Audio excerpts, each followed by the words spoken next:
પત્રાંક વચનામૃત પાન 378, પત્રાંક 460, મુંબઈ 2/18/10 સોમ 1949. ભાઈ કુંવરજી શ્રી કલ્લોલ. શારીરિક વેદનાને દેહનો ધર્મ જાણી અને બાંધેલા એવા કર્મોનું ફળ જાણી સમ્યક પ્રકારે અહીં હસવા યોગ્ય છે. ઘણીવાર શારીરિક વેદનાનું બળ વિશેષ વર્તતું હોય છે, ત્યારે ઉપર જે કહ્યો છે તે સમ્યક પ્રકાર રૂડા જીવોને પણ સ્થિર રહેવો કઠણ થાય છે. તથાપિ હૃદયને વિશે વારંવાર તે વાતનો વિચાર કરતા અને આત્માને નિત્ય, અચ્છેદ્ય, અભેદ્ય, જરા મરણાદિ ધર્મથી રહિત ભાવતા વિચારતા કેટલીક રીતે તે સમ્યક પ્રકારનો નિશ્ચય આવે છે. મોટા પુરુષોએ અહીંયા એવા ઉપસર્ગ તથા પરિસહના પ્રસંગોની જીવમાં સ્મૃતિ કરી તે વિશે તેમનો રહેલો અખંડ નિશ્ચય તે ફરી ફરી હૃદયમાં સ્થિર કરવા યોગ્ય જાણવાથી જીવને તે સમ્યક પરિણામ ફલીભૂત થાય છે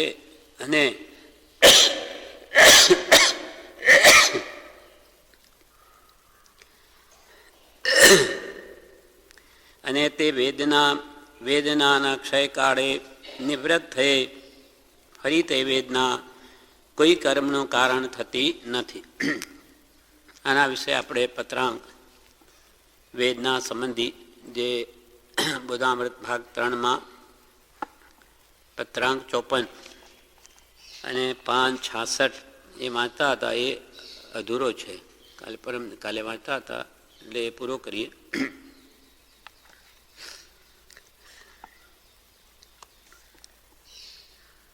પત્રાંક 54 પત્ર સુધા પાનો 67.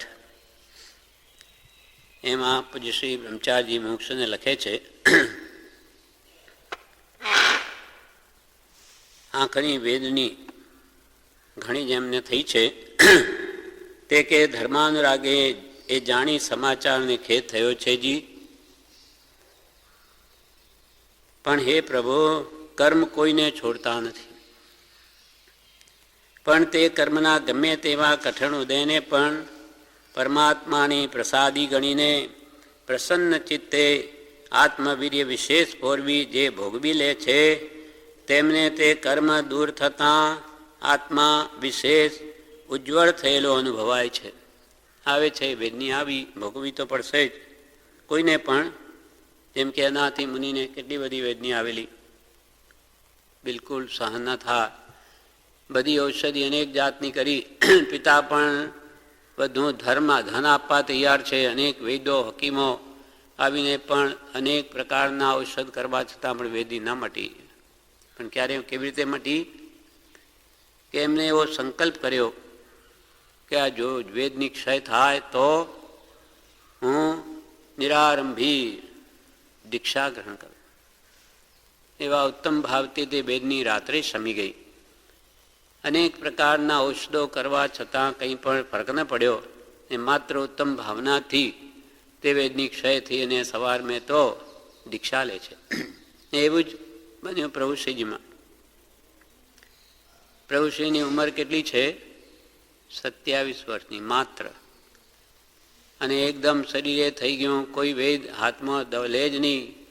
એક ધોળકાના વેદ છે કે એ જો કેસ હાથમાં લે તો સમજવું કે શરીર ટકશે, પણ એમણે ના પાડી દીધી, નહીં ચાલે. હવે તો નિશ્ચિત થઈ ગયું કે આપણું મૃત્યુ નિશ્ચિત છે.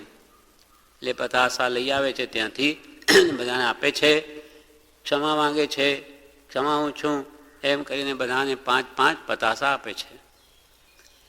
પણ ભાવના એવી થઈ કે હો આખી આ ઉંમર જતી રહી અને ભવ જુમાનીમાં જ આ દેહ છોડવાનો સમય આવી ગયો અને આત્મકલ્યાણ તો કંઈ કર્યું નહીં. પણ હવે જો આ દેહ ટકે તો હું પણ દીક્ષા ગ્રહણ કરીશ. એવી ઉત્તમ ભાવનાથી કેવું નિમિત્ત બની ગયું. કોઈ વેદ હકીમ કે ડાક્ટર કોઈ પણ કહીને કરી શક્યા તે માત્ર પડીકા. કોઈ ગામમાં કોઈ વ્યક્તિ પડીકા આપતો એમની બા, કસલી બા, એટલે આવ્યા મારા પુત્રને પણ આપું, કદાચ એને ઠીક થઈ જાય. તો એ પડીકાથી ઝાડા વાટે બધો રોગ મટી ગયો. આપણે શું જોવાનું છે કે જેની ઉત્તમ ભાવના હોય એ ખરેખર તો એ દવા થઈ. ધર્મ એ સત્ય ઔષધ છે. બીજું તો બધું પુણ્ય હોય તો એ દવા પણ કામ લાગે, અને પુણ્ય ન હોય તો એ જ દવા વિશેષ રોગ વૃદ્ધિનું કારણ થઈ જાય. કોઈ વાર એમ પણ થાય છે એ ઔષધ હોય ને આપણે લઈએ રોગ મટાડવા, અને ઉડતો રોગ વધી ગયો. ઓપરેશનમાં એવી ભૂલો થતી આપણે જોઈ છે. હમણાં જ 2 દિવસ પહેલાં કોઈએ વાત કરી કે બીજી વાર ફરી ઓપરેશન કરવું પડ્યું અને એમાં એ ફેલ થયું. એમાં કે ડાક્ટરની જ ભૂલ છે, એવું ફરી એક પહેલાં પણ માનેલું. એટલે ડાક્ટર તો નિમિત્ત છે, એમનું આયુષ્ય પૂરું થઈ ગયું. એટલે રોગ દૂર કરવા જતાં ઉડતું મૃત્યુ થયું. એટલે પુણ્ય હોય તો બધું સવણું છે, અને પુણ્ય સાથી બંધાય છે ધર્મથી, ભગવાનની ભક્તિથી. તો કે ભક્તિ કરો તમે, ઉત્તમ ભાવના ભાવો, તો ખરેખર રોગ નાશ કરવાનો તો આ ઉપાય છે. દોડ દવા કરવા કરું, દોડ દવા કરવા કરું, ઢીલ ધર્મમાં થાય.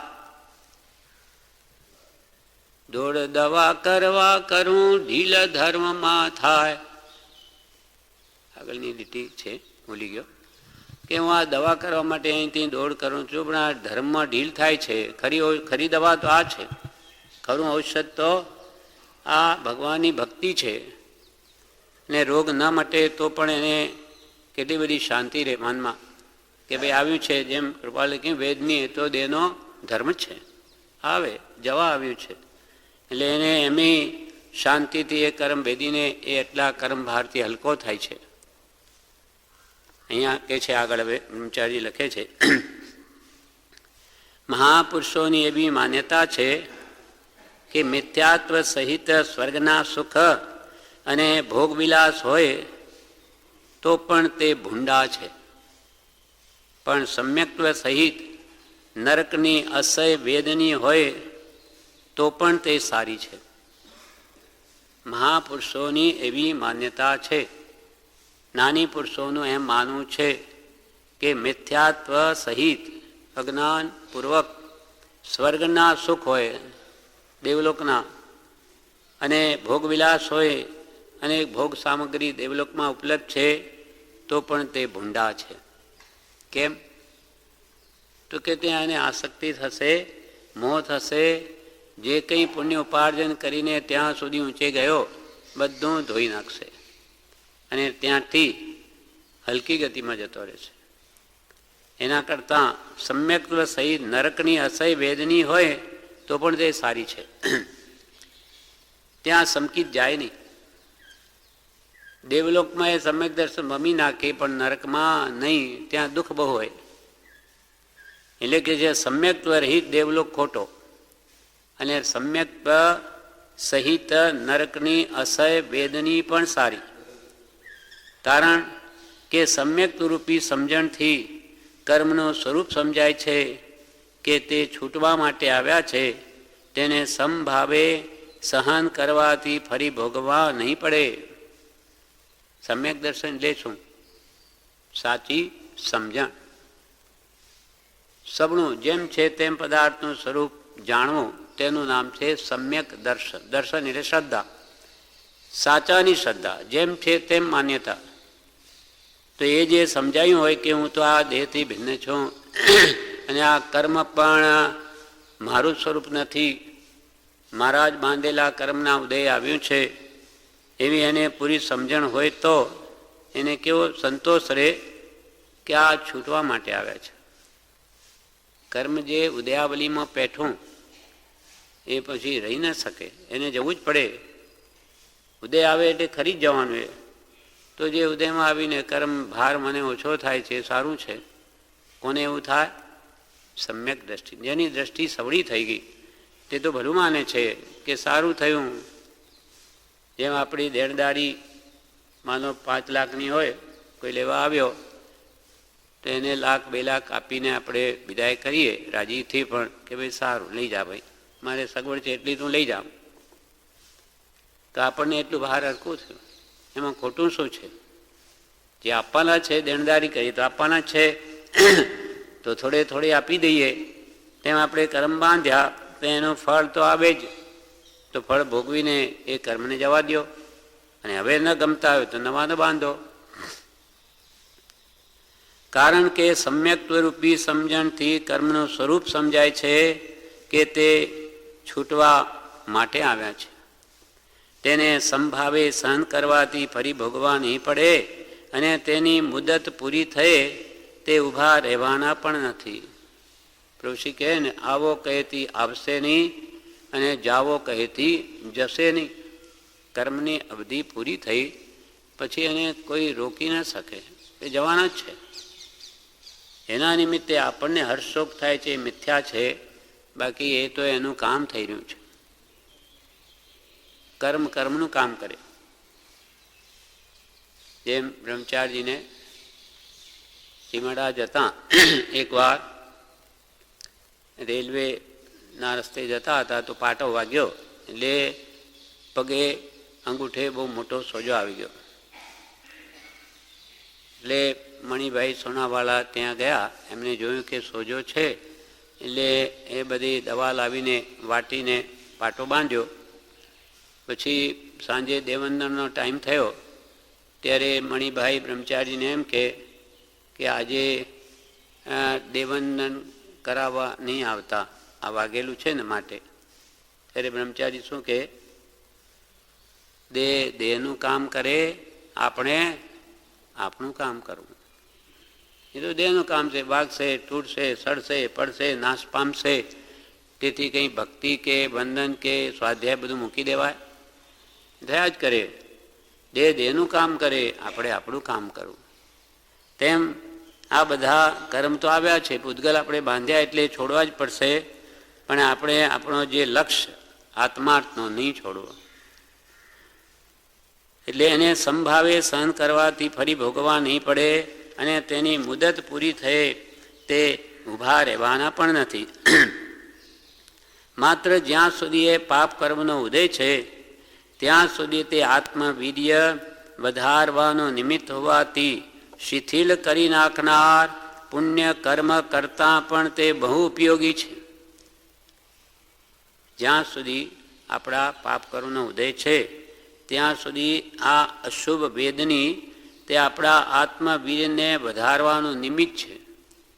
તો કે આ આપણને શિથિલ કરી નાખે તેના કરતાં આ પુણ્ય શિથિલ કરનાર પુણ્ય છે. એના કરતાં આ પાપનો ઉદય જે અસાતા રૂપે આવ્યો છે એ તો બહુ ઉપયોગી છે. તેમાં જ આપણી ઉત્તમ ભાવના ટકી રહે, ભક્તિ વગેરે. સુખમાં તો બધું ભૂલી જવાય છે. એવી સમજણથી શ્રી ગજસુકુમાર જેવા નાની ઉંમરના પણ મહાત્માપણું પામી મોક્ષે ગયા છે. ગજસુકુમાર માટે પાળ બાંધી સસરાએ ત્યારે કેવી ભાવના કરી, ઓ સારું થયું કે એને મને મોક્ષની પાઘડી બંધાવી. જો એની પુત્રીને પરણ્યો હોત તો એ જે પાઘડી બાંધે તો ફાટી જાત, પણ તમે ઠેઠ મોક્ષની પાઘડી બંધાવે. એમ સવળું લીધું, કેમ કે સમજણ હતી. નેમિનાથ ભગવાન પાસે સમજણ મેળવેલી. એ સમજણથી શ્રી ગજસુકુમાર જેવા નાની ઉંમરમાં પણ મહાત્માપણું પામી મોક્ષે ગયા છે. મનુષ્ય ભાવ દુર્લભ છે. ભલે રોગી હોય, ખોળ ખાંપણવાળો હોય, સ્ત્રી હોય, પુરુષ હોય, નિર્ધન હો કે શ્રીમંત હો, પણ મનુષ્ય ભાવ છે તો સત્પુરુષના વચન કાનમાં પડશે, વિચારાશે, સારા ભાવ થશે, પણ તે છૂટી ગયા પછી કંઈ બનનાર નથી. મનુષ્ય ભાવ દુર્લભ છે. 2000 સાગરો પંપ, કેટલો મોટો કાળ કહેવાય સંખ્યા, તેમાં માત્ર મનુષ્ય ભાવ કેટલા મળે? 48 જ. એમાં પાછા અનાર દેશમાં જન્મ્યા હોય તો શું કામનું? યુગલિયા થઈ ગયા હોય તો શું કામનું? એ પણ યુગલિક મનુષ્ય કહેવાય. આ માનવ દેહ તે પણ આરી ક્ષેત્રમાં અને સર્વ પ્રકારની આવી સુવિધાવાળા કેટલા મળે? 48માં. એટલે મનુષ્ય અતિ દુર્લભ છે. તો આમાં આવા માનવ દેહમાં ભલે રોગી હોય, ખોળ ખાંપણવાળો હોય તોય શું? માનવ દેહ છે.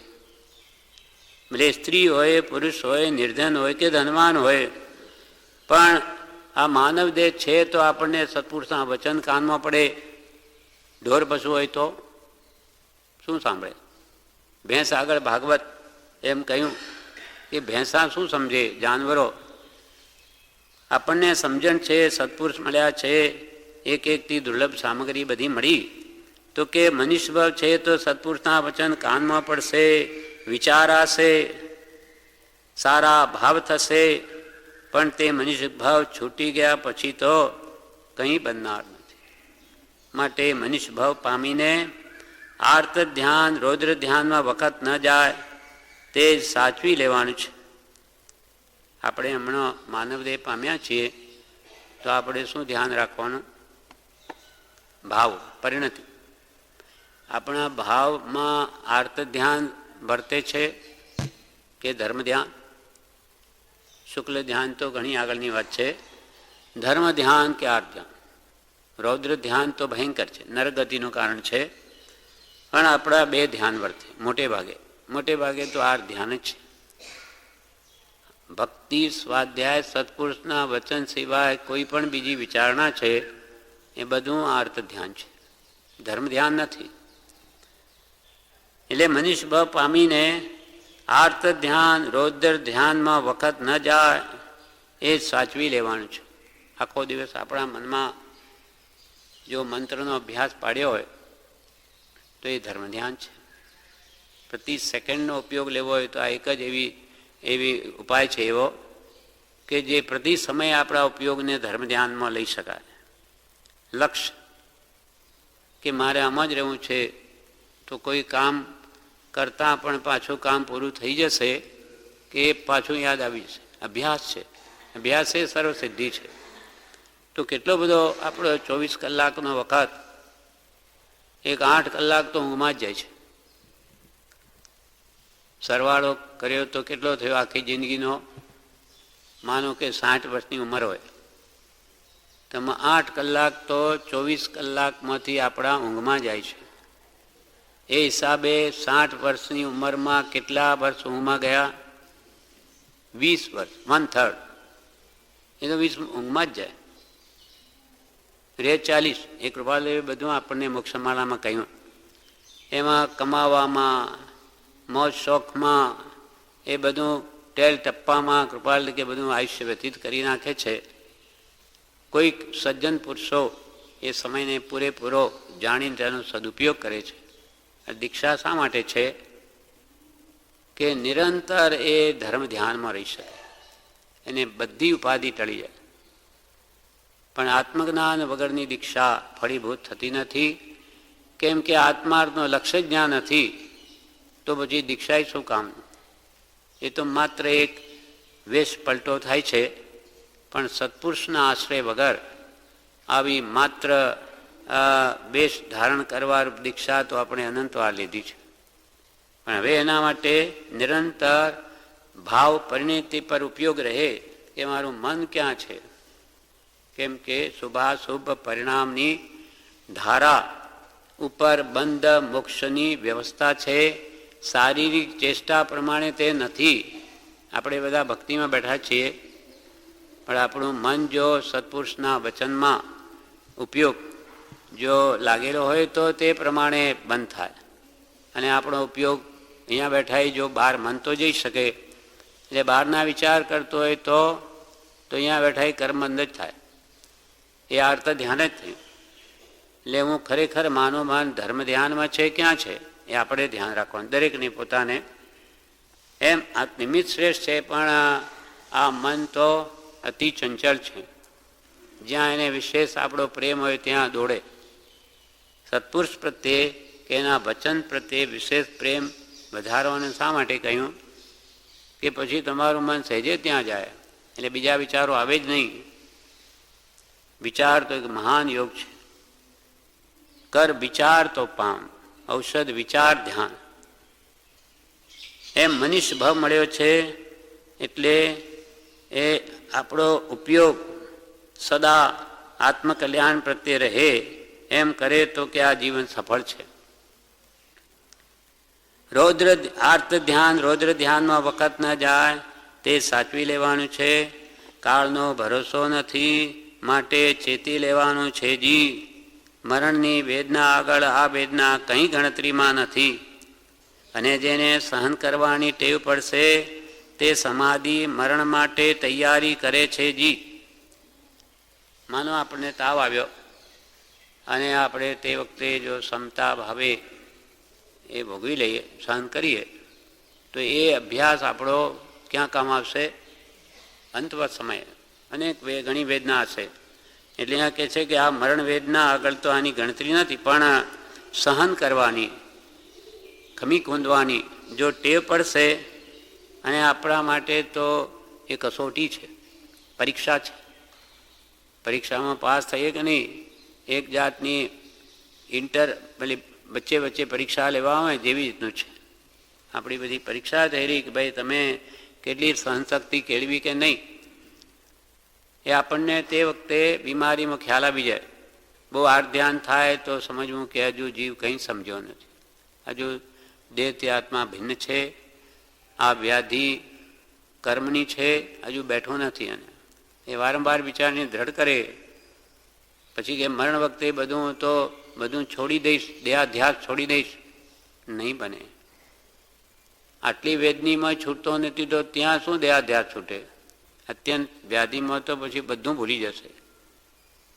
એટલે અહીંયા કહે છે સમાધિ જે સહન કરવાની ટેવ એને પડશે તે સમાધિ મરણ માટે તૈયારી કરે છે જી. એ ચોક્કસ છે, એ ચોક્કસ છે એમ વિચારી સંભાવ, સહનશીલતા, ચિત્ત પ્રસન્નતા, રોગમાં પણ ચિત્ત પ્રસન્નતા, મનને જુદું રાખી શકે. શરીરી વેદની તો છે જ, પણ ભગવાનના વચન વડે ચિત્ત પ્રસન્નતા, નિરાકુળપણું, ધીરજ, શાંતિ આદિ ખમી ખૂંદવાના ગુણને વધારવા પુરુષાર્થ કર્તવ્ય છે જી.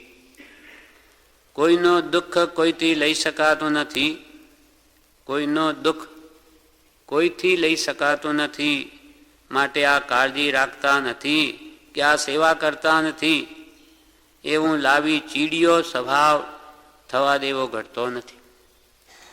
કોઈનું દુઃખ કોઈ લઈ શકે નહીં, છતાં આપણને કેવા ભાવ થાય કે હું ઘરમાં બીમાર છું અને આ જુઓ ને કોઈ મારી તરફ ધ્યાન આપતું નથી, કાળજી જ રાખતા નથી, મને મારી દવાઈ કરાવતા નથી, મને કોઈ પૂછતાય નથી, મારી સેવાય કરતા નથી.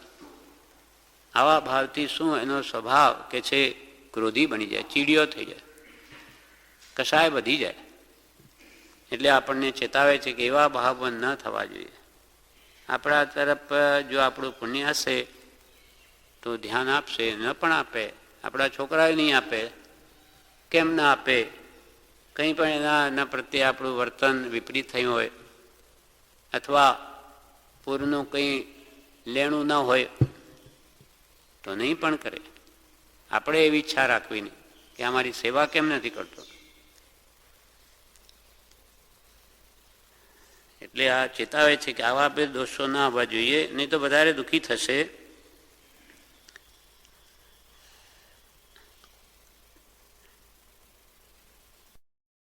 માટે આદિ ધીરજ, શાંતિ આદિ ખમી ખૂંદવાના ગુણને વધારવા પુરુષાર્થ કર્તવ્ય છે. કોઈનો દુઃખ કોઈથી લઈ શકાનું નથી, માટે આ કાળજી રાખતા નથી કે આ સેવા કરતા નથી એવું લાવી ચીડિયો સ્વભાવ થવા દેવો ઘટતો નથી. જે થાય તે જોયા કરવું એ જ શ્રેષ્ઠ ઉપાય છે.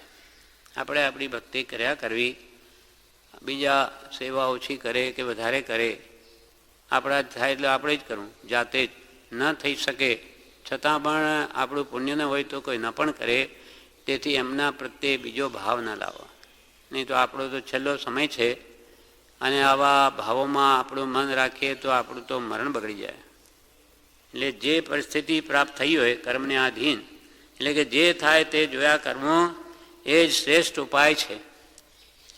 આત્માનો ધર્મ જાણવું અને દેખવું એ છે એ સદાય સ્મરણમાં રાખવા યોગ્ય છે. જી, આત્માનો ધર્મ શું? નાતા દ્રષ્ટા. જોયા કરો, જાણ્યા કરો, સેવા કરે તો ભલે, ન કરે તોય ભલે, એવો ભાવ આપણે કેળવો પડશે તો આપણને દરેક અવસ્થામાં શાંતિ વેદાશે, સુખી સુખી રહીશે. એ નથી કરતો તો આપણે આપણો વાંક કાઢવો કે આ મારો વાંક છે, મેં પૂર્વ ભાવમાં કે આ ભાવમાં કંઈ પણ એને મનોમન દુભાવ્યો છે તો એ મારા પર ધ્યાન નથી આપતો. કેમ કે વધારે આવું કરવાથી તો એને મન વધારે ખાટું થાય અને કરતો હોય તો એ કરવાની ઈચ્છા નહીં થાય. આત્માનો ધર્મ જાણવું અને દેખવું એ છે તે સદાય સ્મરણમાં રાખવા યોગ્ય છે. જી, જે વેદના થાય છે તે દેહનો ધર્મ છે અને પૂર્વે બાંધેલા એવા જડ કર્મનો વિપાક છે. તેમાં ચેતનના ભાવ તણાઈ ન જાય. જે વેદના થાય છે તે દેહનો ધર્મ છે. નાનીઓ આવું કે એટલે એકદમ આપણા અંદર એવો ભાવ આવી જ જાય એવું શક્ય નથી, પણ અભ્યાસની વાત છે. નાનીઓ કે દેહનો ધર્મ છે, બધું જોયા કરો, પણ એટલી શક્તિ આપણે ઉત્પન્ન ન થઈ હોય તો સંભાવના પણ રહે. પણ મનમાં એવો ભાવ રહેવો જોઈએ કે મારાથી આ સહન થતું નથી, ભગવાન મને શક્તિ આપો. એવો ભાવ રાખીને પણ સહન કરવાની શક્તિ કેળવવી. કે પૂર્વે બાંધેલા એવા જડ કર્મનો આ વિપાક છે, એનું ફળ આવ્યું છે અને દેહનો ધર્મ છે. તેમાં ચેતનના ભાવ તણાઈ ન જાય. આપણો આત્મા એ વેદનીમાં તણાઈ ન જાય. આમ થાય તો સારું, આમ ન થાય તો સારું, એવા વિકલ્પોમાં જીવ ચડી ન જાય. તે માત્ર અને માત્ર સ્મરણમાં રહે. એટલે આમ થાય, આમ મારી સેવા થાય તો ઠીક, અથવા આમ નહીં થાય તો ઠીક, એ બધા વિકલ્પો ભૂલી જવા અને એવા વિકલ્પોમાં મન ન ચડી જાય તેમ કરવું અને માત્ર સ્મરણમાં રહે. આપણું કામ તો તે વખતે ખરી દવા સજાત્મ સ્વરૂપ પર, મારું સ્વરૂપ તો આ છે એમ સ્મરણમાં મન રહે અને ચૈતન્ય સ્વરૂપ શુદ્ધ છે, નિર્વિકલ્પ દ્રષ્ટારૂપ છે, તે વારંવાર ધ્યાનમાં રહે. માટે પરમ કૃપાળુ દેવાધિદેવ શ્રીમદ રાજચંદ્ર પ્રભુનું શરણું વારંવાર સ્મૃતિમાં લાવી તેમની સમજ, તેમની સહનશીલતા, તેમની નિષ્કારણ કરુણાને વારંવાર થવાથી પણ કલ્યાણ થાય છે. જી, સ્મરણમાં મન રાખવું અને હું તો આ શરીર તો એ મારું સ્વરૂપ જ નથી, હું તો ચૈતન્ય સ્વરૂપ, શુદ્ધ ચેતન સ્વરૂપ, અવિનાશી એવો હું આત્મા છું. હું દેહાદિ સ્વરૂપ નથી, દેહ, સ્ત્રી, પુત્ર આદિ કોઈ પણ મારા નથી. તું કોણ છું? હું તો ભગવાન જેવો જ છું, શુદ્ધ ચૈતન્ય સ્વરૂપ, અવિનાશી એવો હું આત્મા છું. એમ આત્મભાવના કરતાં શું થાય? એનું ફળ રાગ દ્વેષનો ક્ષય થાય. કેટલો મોટો લાભ, જે કરોડો રૂપિયા ખર્ચતા પણ ના થાય. રાગ દ્વેષ એ આવી ઉત્તમ ભાવનાથી ક્ષય થઈ જાય. જે સર્વ દુઃખનું મૂળ છે તો એની ખરી દવા આત્મ ભાવના છે. એવી આત્મ ભાવના ભાવતા ભાવતા જીવ લહે કેવળ જ્ઞાન રે. કરોડો રૂપિયા આપતા કેવળ ન થાય. જ્યારે માત્ર ભાવનાથી કૃપાલ કે કામ થઈ જાય. આત્મ ભાવના ભાવતા ભાવતા ભાવતા ઠેઠ પહોંચી જાય કેવળ જ્ઞાન સુધી. અને આખા જૈન ધર્મનો આધાર ભાવ ઉપર છે.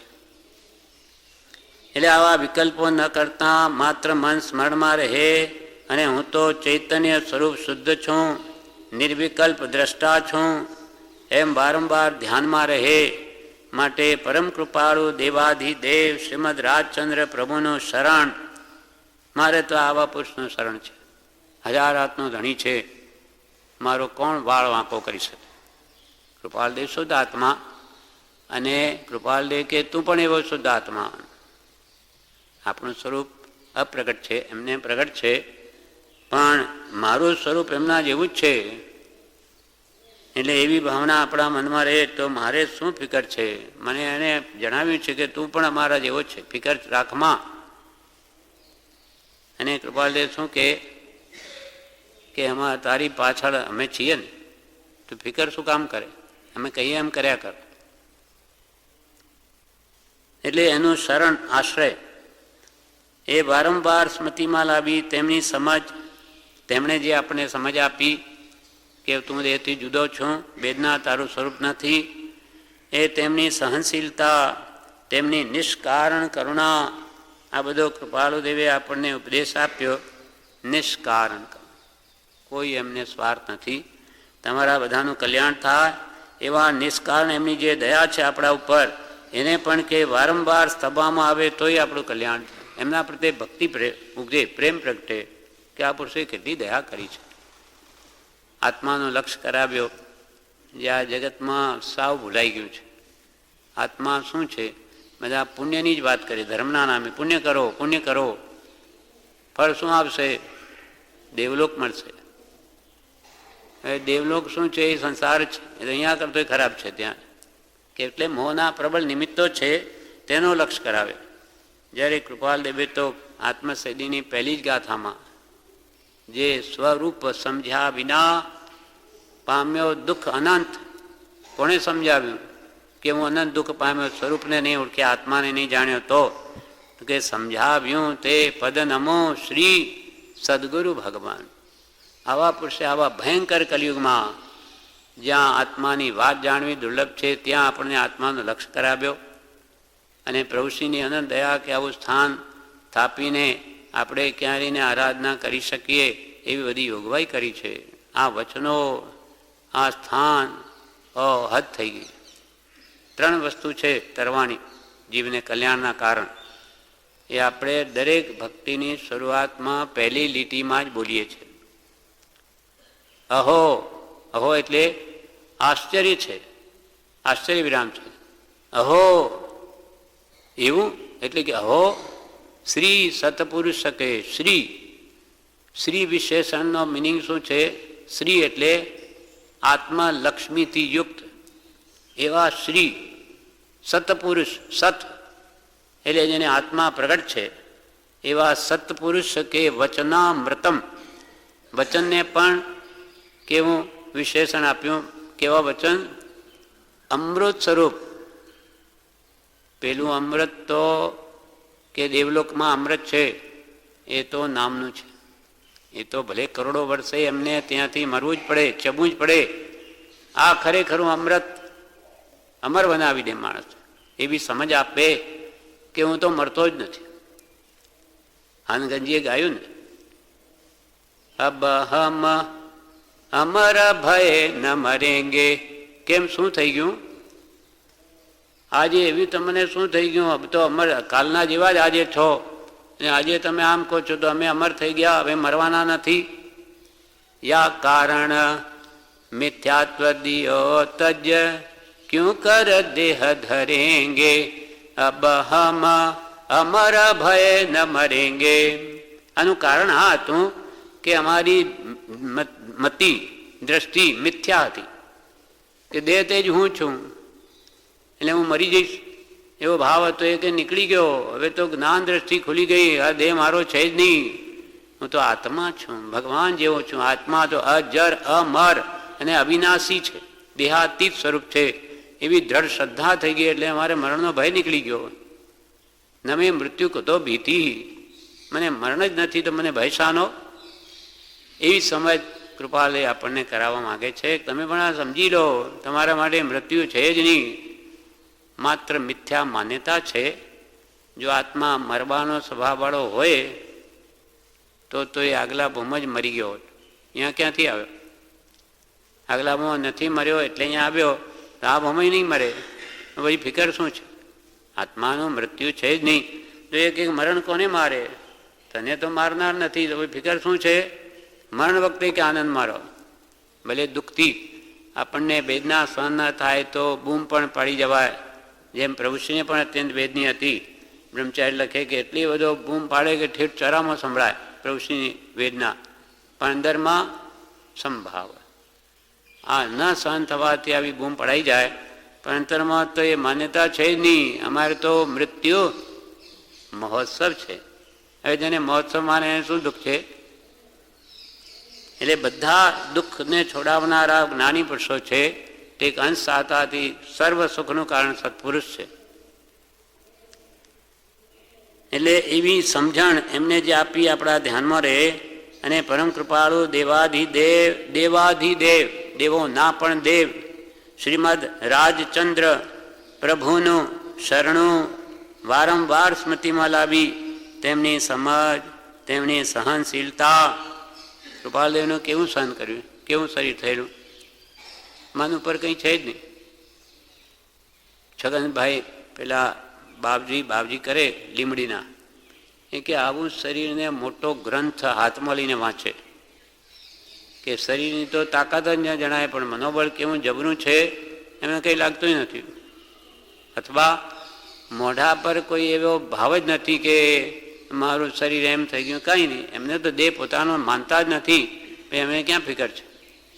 એ તો કે અમારે 2 બાગ છે, એક બાગમાં પાણી વધારે ગયું તો બીજો બાગ સુકાઈ ગયો, એનું કોઈ એમને ફિકર નથી, ભલે દેહ સુકાઈ ગયો. એવા પરમ કૃપાલદેવની સહનશીલતા, તેમની નિષ્કારણ કરુણાને વારંવાર સ્તવવામાં પણ કલ્યાણ થાય છે જ. એટલે કે એમની નિષ્કારણ કરુણાને આપણે સ્મૃતિમાં લાવીએ તો એમના પ્રત્યે આપણને ભક્તિ ઉગે, પ્રેમ આવે કે એને કેવી દયા કરી છે. અહો ધન્ય છે આ પુરુષે આપણા કલ્યાણ માટે કેટલું કેટલું કર્યું છે. આખા 1000 પત્ર લખી દીધા. શું તો ઉંમર 33 વર્ષની માત્ર, જેમાં આટલો વ્યવસાય, કુટુંબ બધું કરીને વળી આટલો બધો 1000 પત્ર લખીને કેવા કેવા કામ કરી દીધા. આ નિષ્કારણ કરુણા છે. બાકી દુનિયાનું ગમે તેને થાવ મારે શું, પણ નહીં, આખું જગત આત્માવસ્થા પ્રત્યે હો. પત્ર લખ્યો, ઋષભાદી બધા તીર્થંકરો, બધાની એ જ ઈચ્છા હોય કે સર્વકાળને માટે બધા જીવો સુખી જ હો, કોઈને અંશ માત્ર દુઃખ ન હોય. એવી એમની અંતરંગ સ્વાભાવિક સ્થિતિ હોય છે. સાંસારિક સર્વ સંબંધો તરફથી વૃત્તિ દૂર કરી, બીમારી આવી છે, બીમાર છીએ તો સાંસારિક સર્વ સંબંધો તરફથી વૃત્તિ દૂર કરી આત્મકલ્યાણની જ ઈચ્છા કર્તવ્ય છે જી. હવે આપણો છેલ્લો સમય છે. હવે તો કે મોહ છોડો, મારું કોઈ નથી, નિરંતર આત્મભાવમાં કેમ રહીએ, એ પુરુષાર્થ કરીએ તો જ કે છે આત્મકલ્યાણ થાય. એમ સાંસારિક સર્વ સંબંધો તરફથી વૃત્તિ દૂર કરી આત્મકલ્યાણની જ ઈચ્છા કર્તવ્ય છે જી. આત્મા એકલો છે અને નિશ્ચયથી તે અસંગ છે, એકલો જ છે. એને આમ વિચારીએ તો કેવો એકલો, આટલા બધા તો ઘરમાં છે ને. તો કે તું આવ્યો ત્યારે કેટલો એકલો જ આવ્યો, બધાને લઈ નથી આવ્યો. ઋણાનુબંધે આ બધા ભેગા થયા છે, બધા જવાના. જેનું આયુષ્ય પૂરું થાય બધા કઈ કઈ ગતિમાં જઈને પડશે કોઈ નક્કી નથી. પછી મળીશું કે નહીં. જેમ કે આપણે આ ઝાડ છે ને રાયણનું, દેવન વખતે જુઓ એકદમ જાણે કલબલાટ એટલો વધી જાય, એ બધા ચકલા પક્ષીઓ આવીને ભેગા મળે એટલે જાણે હવે મિટિંગ થઈ, માંડ મળવાનું છે. એટલે એકબીજાથી પછી બોલચાલ એટલી વધી જાય. અને પાછા સવારમાં તો બધા ઉડી ઉડીને ક્યાં જાય ખબર નહીં. તેમાં બધા ભેગા થયા છે, આયુષ પૂરું થતું, જાઓ કઈ ગતિમાં પોતપોતાના કર્મ પ્રમાણે. પેલા સતી થતી પાછળ, પતિની પાછળ બળી મરે સ્ત્રીઓ. શા માટે? કે પતિને પાછા મળીશું. આનંદગંજી કે એ કઈ ગતિમાં ગયો. આનંદગંજીએ પછી આ બંધ કરાવ્યું. એ મરીને કઈ ગતિમાં, તું એની પાછળ ભલે બળીને મરે તો એને મળે. એટલે આ ખોટું છે. તો ઋષભદેવ એટલે કે ભગવાનને પતિમાં અને એની ભક્તિમાં જોડા તો તારું ભવિષ્યમાં બધું સારું જ થશે. કોઈ પતિ રંજન અતિ ઘણું તપ કરે રે, પતિ રંજન તનતા, એ પતિ રંજન મેં નવી ચિત્ત ધર્યું રે, રંજન ધાતુ મિલાપ. આ પતિ આવી રીતે રાજી ન થાય. રંજન ધાતુ મિલાપ એટલે ભગવાન એ શુદ્ધ સ્વરૂપ છે. એ ધાતુ તું શુદ્ધ સ્વરૂપ બની જા એટલે હંમેશાનો મિલાપ થઈ ગયો. પછી કોઈ કાળે તારો વિયોગ થાય નહીં. ભગવાન પરમાત્મા છે, તને પરમાત્મા બનાવી દે, પછી તને શું દુઃખ છે? હંમેશાના માટે સુખી. કોઈ કાષ્ટ ભક્ષણ કરે એટલે કે લાકડામાં બળી મરે, મીલશું કંતને ધાય, પણ એ મેળો નવી કહીએ સંભવે, મેળો ઠામ ન ઠાય. એ કયા ઠેકાણે ગયો એનું ઠેકાણું નથી, તો તું ક્યાં જઈને મળીશ એને? કેવી કેવી પહેલાં પ્રથા હતી. આ કાળમાં તો હમણાં બીજી દ્રષ્ટિએ તો ઘણું સુધરી ગયું છે કે એવા અને યજ્ઞો કેવા થતા હતા, ભયંકર. કેટલા ધર્મના નામે બકરાઓને હોમવામાં આવતા, પાડાઓને મારવામાં આવતા, એવું ચાલતું હતું રાજાઓના સમયમાં. તે આજે તો એવું કંઈ નથી. આજે બીજી રીતે ઘણું મોટું નુકસાન થયું છે. આજે ટીવી આવા બધી રીતે મોહના સાધનો વધવાથી એટલે પાપ તો એક કે બીજી રીતે બધા દુઃખી છે. જેમ જેમ સુખ સમૃદ્ધિ વધે છે તેમ તેમ આપણે વાણીએ સુખી થઈએ છીએ એમ નથી. અનેક ઈચ્છાઓ વધે છે. હલકી જાત હોય એને પણ ઘરમાં હવે ટીવી, રેડિયો, મોબાઈલ બધું જોઈએ, એટલે એને પણ પૈસા જોઈએ. એટલે બધાની તૃષ્ણા વધી ગઈ, બધા દુઃખી થઈ ગયા. અને માણસને ઘડીક પણ શાંતિ નથી. આ મોબાઈલ આવવાથી થોડુંક થાય, બેલ વાગી એટલે પાછું વિકલ્પ ચાલુ, એમ માટે વળી બીજું. એમ પરમાર્થ દ્રષ્ટિએ ઉપયોગી નથી. સંસારિક દ્રષ્ટિએ ઠીક છે, એને તો એમ જ કરવું છે, આ સંસારમાં જ ભટકવું છે, પણ આત્મીય કરવું છે તેને માટે આ બધો વિક્ષેપ છે. કેમ કે કૃપાલદેવે શું કહ્યું? ગમે તે જપ, તપ, ક્રિયા કે શાસ્ત્ર અધ્યયન કરીને પણ એક જ કાર્ય સિદ્ધ કરવાનું છે, તે એ કે જગતની વિસ્મૃતિ કરવી અને સતના ચરણમાં રહેવું. આ જગતની વિસ્મૃતિ કરાવે. હવે તો મોબાઈલમાં આખો ટીવી છે. જગત ભૂલાવે કે યાદ કરાવે? જગતની વિસ્મૃતિ કરવી, ગમે તે ક્રિયાનું ફળ આવવું જોઈએ, અને સતના ચરણમાં રહેવું, સત્પુરુષની આજ્ઞામાં રહેવું. એ તો સ્મરણ કરીએ તો રહેવાય કે આવા વિચારોમાં પત્ર મોઢે કર્યા હોય એની ફેરવતા હોઈએ, એની વિચારણા કરતે કેવી શાંતિ વળે. એમાં મોહ ઉછાળો ન મારે, શાંત પડે, કશાયો શાંત પડે, આત્મા સુખી થાય. શાંતિનું સુખ ઘણું છે, જે આજે આ કાળમાં કરોડોપતિઓની નથી. કરોડો રૂપિયા હોય તેથી શાંતિ ના આવે. ભલે ને એસીમાં બેઠો હોય, પણ એના મનમાં તો ઉપાધિની બળતરા જ હોય, અનેક ઈચ્છાઓની. એ સુખ તે આત્મામાં છે, અને આત્માનું જ્ઞાન આપનાર સત્પુરુષ છે. સુખ વસે આત્મા વિશે તેનો નહીં નિર્ધાર, સુખ શોધે હીન વસ્તુમાં કે જળ વસ્તુમાં. આ બધી જળ વસ્તુઓ છે, ટીવી કે કંઈ પણ. સુખ શોધે હીન વસ્તુમાં, જળમાં નહીં જળનાર. કેમ કે સુખ ગુણે આત્માનો છે, તે જળમાં ક્યાંથી હોય? આત્મા એકલો છે, એકલો આવ્યો, જવાનો એકલો, અને જેવા કર્મ બાંધ્યા છે તે પ્રમાણે ગતિમાં જશે. આત્મા એકલો છે અને નિશ્ચયથી તે અસંગ છે. કેવળ હોત અસંગ જો ભાષત અને કેમ, પણ અસંગ છે પરમાર્થથી. પરમાર્થ એટલે નિશ્ચય નહીંથી. નિશ્ચય નહીંથી આત્મા અસંગ છે, એને કોઈનો સંગ નથી. આ કુટુંબીઓ તો નથી, પણ એને કર્મોનો પણ સંગ નથી, આ શરીરનોય સંગ નથી. આ બધું કર્મનું સ્વરૂપ છે. એટલે કે આત્મા તો નિશ્ચયથી જોઈએ તો અસંગ છે, સ્વસ્વરૂપમાં જ રમનારો છે, ત્યાં જ અનંત સુખ છે. અને નિશ્ચયથી તે અસંગ છે, અજર છે, એને જરાવસ્થાય નથી, અમર છે, મરે એવોય નથી, શાશ્વત છે. શાશ્વત છે, ત્રિકાલિક, કોઈ કાળે જે જન્મ્યો જ નથી તો મરે ક્યાંથી?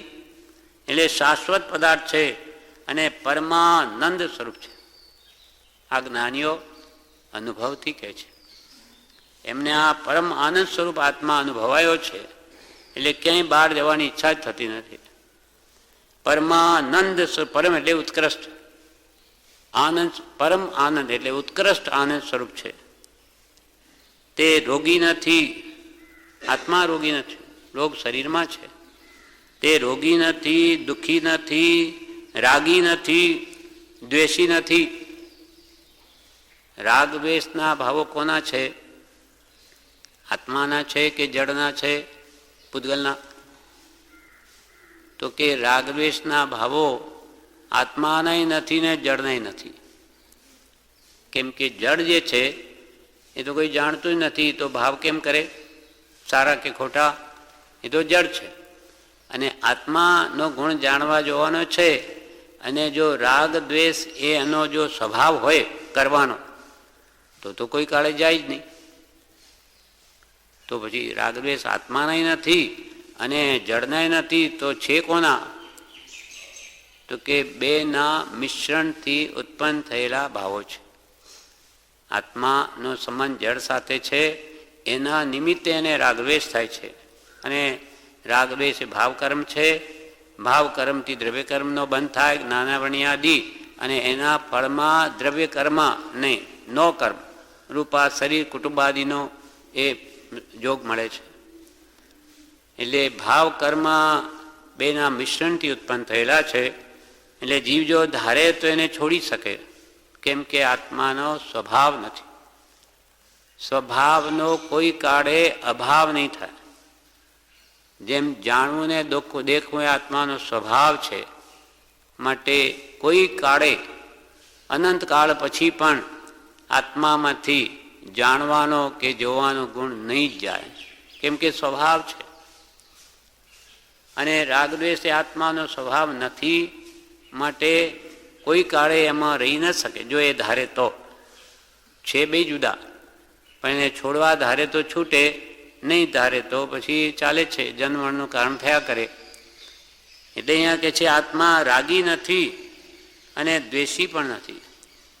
આવી આત્મભાવનાથી નાની મૃત્યુને પણ મહોત્સવ રૂપ માને છે. મારો આત્મા તો પરમાનંદ સ્વરૂપ છે, એમ નાનીઓ આત્મભાવનાથી આ મૃત્યુને પણ મહોત્સવ રૂપ માને છે. આપણે આવા વિચારો કરીને એ ભાવો દ્રઢ કર્યા હોય તો મરણ તો આપણે બધાને આવવાનું છે. તો આ ભાવો કેવા કામ આવે તે વખતે, અને આપણું મરણ સુધરી જાય. અને એક વારનું સમાધિ મરણ સર્વકાળના અસમાધિ મરણને ટાળે છે. એવી આત્મભાવનાથી જ્ઞાની મૃત્યુને પણ મહોત્સવ રૂપ માને છે. સંકટમાં સંતોષી રહે છે કે ભાઈ આ મને આવું દુઃખ આવ્યું, તો કે આ દુઃખ મને છે જ નહીં, જેમ માને તો મને છે જ નહીં. જેમ પ્રભુશ્રીજી ચકરી ચડે, બેભાન થઈ જવાય, તાવલી આવે, પણ આ દેહથી જુદા થઈને બેઠા બેઠા જોવાની મજા પડે છે. પોતાના શરીરમાં પણ શરીરને પોતાનું નથી માનતા, એટલે કે આમ તો જાણે પાડોશીના થઈ રહ્યું એવું, અમારે શું? એવી શ્રદ્ધા આપણામાં આત્મા આવી જાય, હું દેહથી બિના આત્મા છું, તો એને પણ આવું બળ આવી જાય. નાની મૃત્યુને મહોત્સવ માને અને સંકટમાં સંતોષી રહે છે. ઉપાધિમાં પણ નિરુપાધિક રહે છે. કૃપાલને કેટલી ઉપાધિ, પણ સૌભાગ્યને શું લખે? બાહ્ય ઉપાધિ છે અને આત્મા સમાધિમાં છે. ત્યાં પરિણામ સ્વમાં સ્થિત છે. આત્મ પરિણામની સ્વસ્થ તાને શ્રી તીર્થંકર સમાધિ કહે છે. અંતરમાં સમાધિ ને બાહ્ય ઉપાધિ કર્માધીન. એમ જેને તત્વ સમજાયું તે સંકટમાં સંતોષી રહે છે અને ઉપાધિમાં પણ નિરુપાધિક રહે છે. શોકના પ્રસંગમાં પણ આનંદી રહે છે. કોઈનું મૃત્યુ થઈ જાય તો પણ એ પોતાના આત્માને આવા શોકિત કરીને વધારે કર્મબંધ કરતા નથી. નહીં તો કે થવાનું સંસારનું સ્વરૂપ છે. પેલા બાપ જાય બેટો જાય જતા જ આવે છે, એમાં બહુ શોક કરવાથી શું વિશેષ ફાયદો? કોઈ પાછું તો આવે નહીં. શોકના પ્રસંગમાં પણ આનંદી રહે છે. આત્માનું સુખ જ્ઞાનીઓએ જોયું છે, અનુભવ્યું છે, ઉપદેશ્યું છે, તેની જ ભાવના કર્તવ્ય છે કે આપણે આ વ્યાધિ પ્રસંગે આ ભલે મારા શરીરમાં દુઃખ છે પણ આત્માનું સુખ તો જ્ઞાનીઓએ જોયું છે, જોયું જ છે, અનુભવ્યું છે અને ઉપદેશ્યું છે.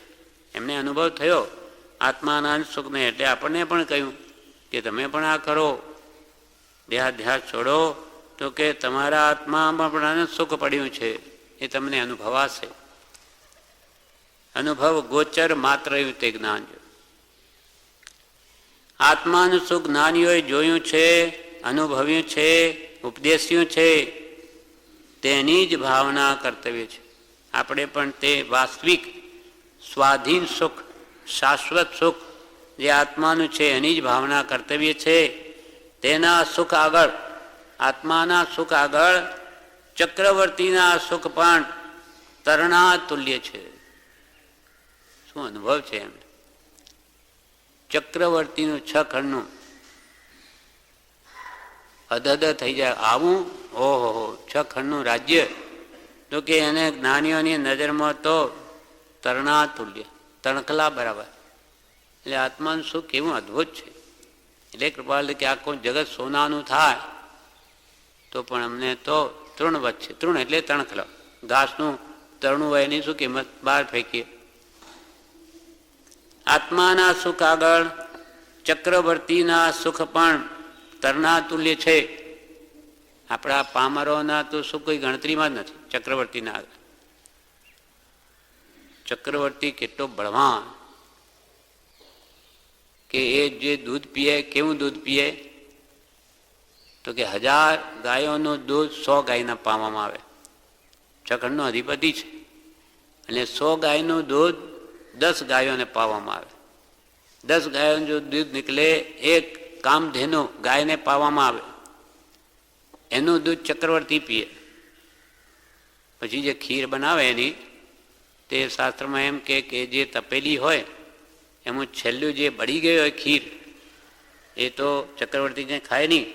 એટલે એ કામવાળી એને ઘસીને કાઢે અને એ ખીર એની ઉખેડીને જે પોતે ખાય તો એમાં એટલી તાકાત આવે કે હીરો બહુ જ કઠણ હોય, અત્યંત પથ્થર કરતા. તે દાસી એ હીરાને 2 આંગળીના ચપટીમાં મરડીને તોડી નાખે. એટલે એવી બળી ગયેલી ખીરમાં એટલી તાકાત હોય.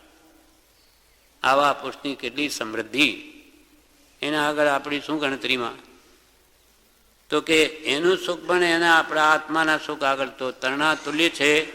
અને મરણાંતિક વેદના પણ તે સુખનું હરણ કરી શકતી નથી.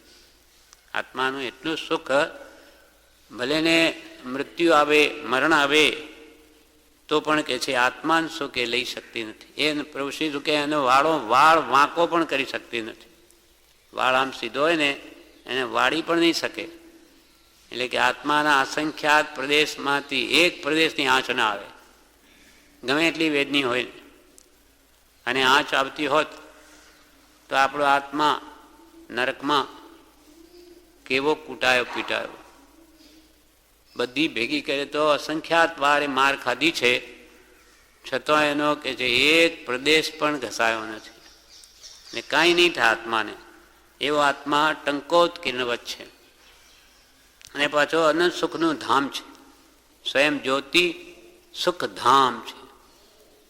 કૃપાલે અનુભવીને કે છે પછી કે બીજું કહીએ કેટલું, તમને કેટલું કહીએ? શુદ્ધ બુદ્ધ ચૈતન્ય ઘન. આત્માની ક્વોલિટી બતાવી. આત્મા કેવો છે? શુદ્ધ. કોના જેવો? સિદ્ધ ભગવાન જેવો. શુદ્ધ, સંપૂર્ણ શુદ્ધ, કર્મમલ રહિત, નિશ્ચયને. બુદ્ધ, બુદ્ધ એટલે જ્ઞાની, કેવળ જ્ઞાની, નિશ્ચય ને. શુદ્ધ બુદ્ધ ચૈતન્ય ઘન. જળનો ઘનપીંડ નથી આત્મા.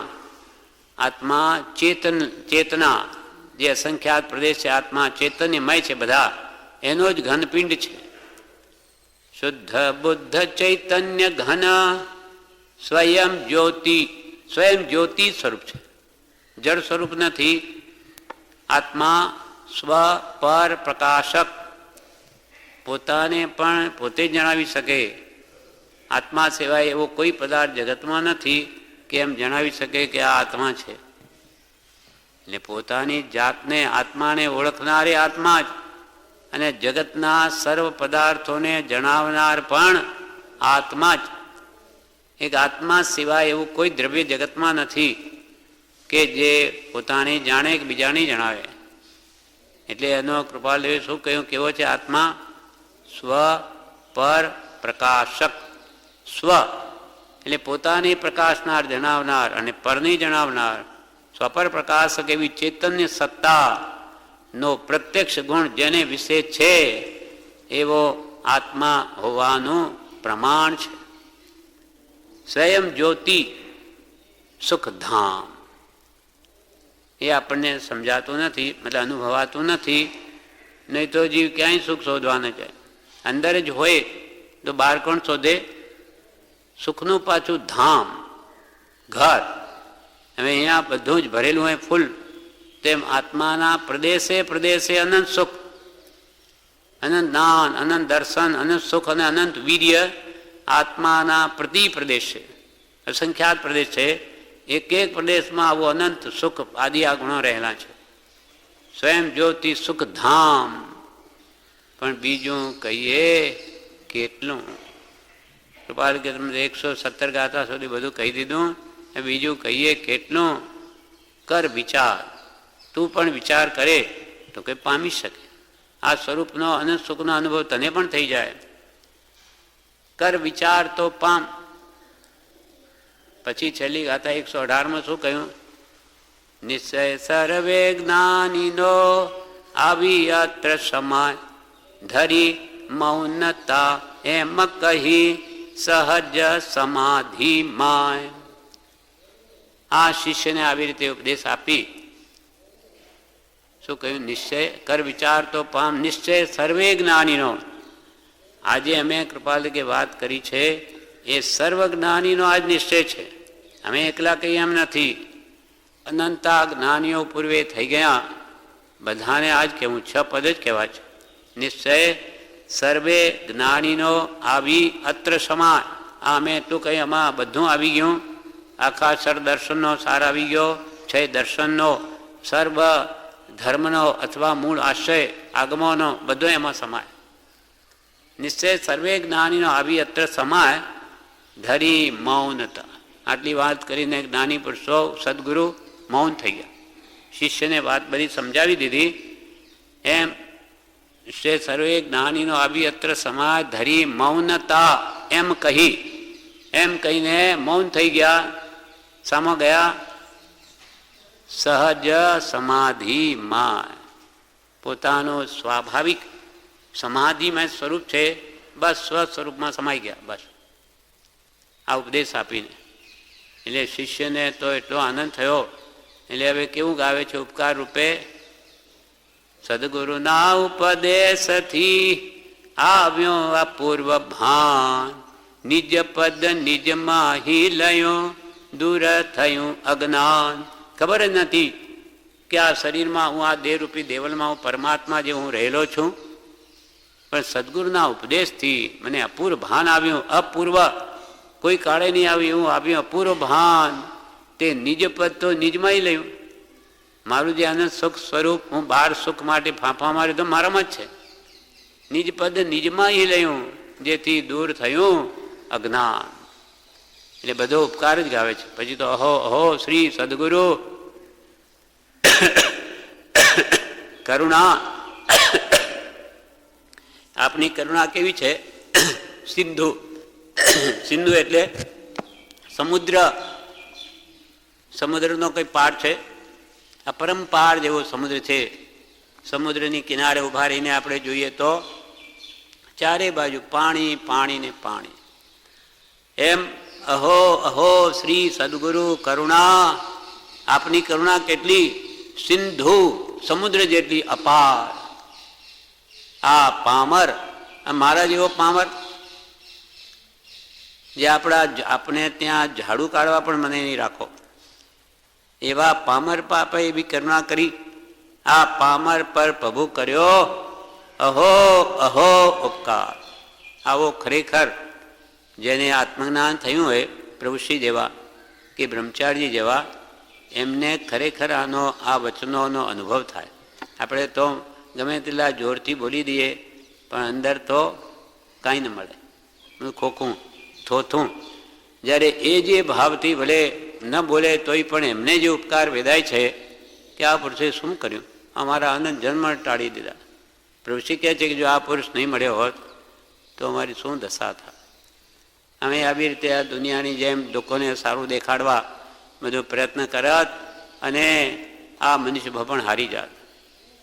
એક ઠેકાણે પ્રભુશ્રી કહ્યું કે પ્રભુ અમે શું કરતા કે અપાસાના ઓટલે બેસીએ, સજાઓ ગાવીએ અને મનમાં શું હોય, લોકો જુએ કે મહારાજ કેવું સરસ ગાય, જુઓ આહા પ્રભુ આવા અમે તો કામ કર્યા છે દેખાડવા માટે. આ તો આ પુરુષ મળ્યો એટલે બધું સીધું થઈ ગયું, બાકી અમે લોકોને દેખાડવા માટે જ કરતા હતા. એમ આ પ્રમાણે આ પત્ર પૂરો થયો. વિશેષ આપને આવતીકાલે.